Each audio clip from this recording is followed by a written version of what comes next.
on risk, or a complicated love affair. In the early evening light of my living room, I watched Emile Hirsch playing Christopher McCandless in Sean Penn's 2007 adaptation of Krakauer's Into the Wild as he flipped hurriedly through his field guide, looking from plant to guide, guide to plant, slowly coming to the realization that he had, in fact, failed in his mission to survive alone out in the Alaskan wilderness, that he had eaten the wrong thing. He wept loudly in the rusted blue and white Fairbanks City Transit bus he'd called home for a little over 4 months.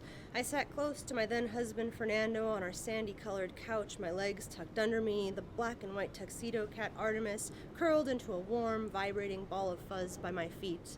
The soundtrack of the film and Emile's voice filled the room. "What a dumbass," Fernando scoffed, breaking our silence, his light brown face faintly illuminated in the pale glow of the television screen. "Wait, what?" I glanced over at him. He reclined there next to me, his feet kicked up on the glass-topped coffee table in front of us, a beer in hand.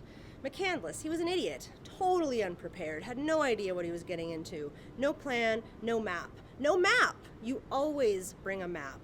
His scruffy, normally boyish face was set in a seriousness amplified by the shifting shadows from the television's light. Turning my head away, I gazed at the screen for a moment in thought, watching Emile as McCandless, his figure gaunt and frail from lack of food or the ability to keep it down, drag himself across the ground of the bus site, determined to carry on, hopeful, perhaps, that he might make it out after all.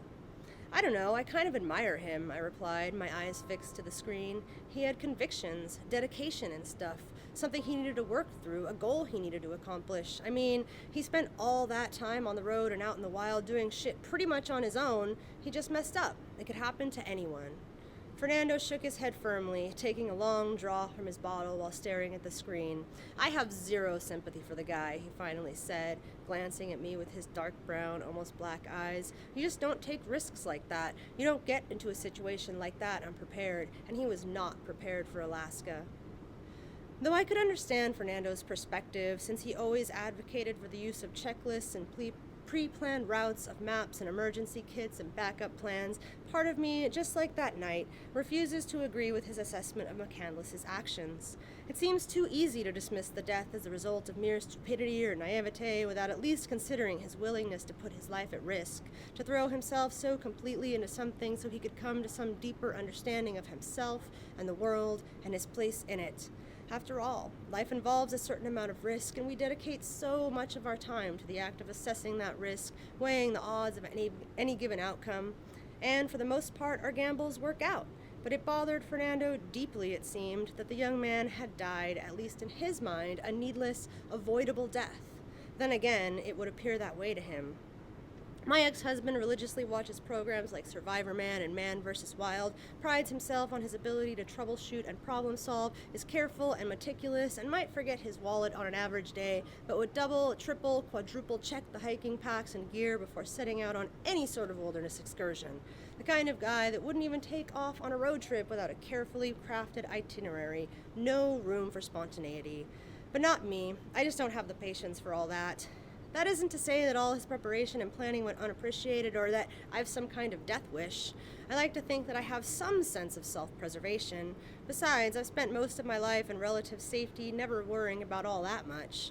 Yet the very idea of risk carries with it a seductive quality, a high that many people, myself included, chase and chase and chase. Each risk a challenge, each challenge a gamble. People don't gamble because it's a safe bet after all. With gambling comes risk. Play well and the reward is pure pleasure and more money than you began with, but play badly and you're shit out of luck. And I think that every hike into the wild is a similar kind of gamble, a similar kind of risk, no matter how prepared, just as poker is as much a game of chance as it is of skill. If I do everything right, if I play well, then I survive. If not, well, we know how that turns out. But Fernando, in all our time together, never really gambled with his life or anything else. Even in the few visits to Las Vegas that we made during our marriage, I could only coax him into the most cautious of gambling. Never more than $20, nothing more than slots. He never seemed to see the point in risking anything more, content to sit quietly, drinking, smoking, and feeding dollars into the glowing, ringing machines. Safe. Boring.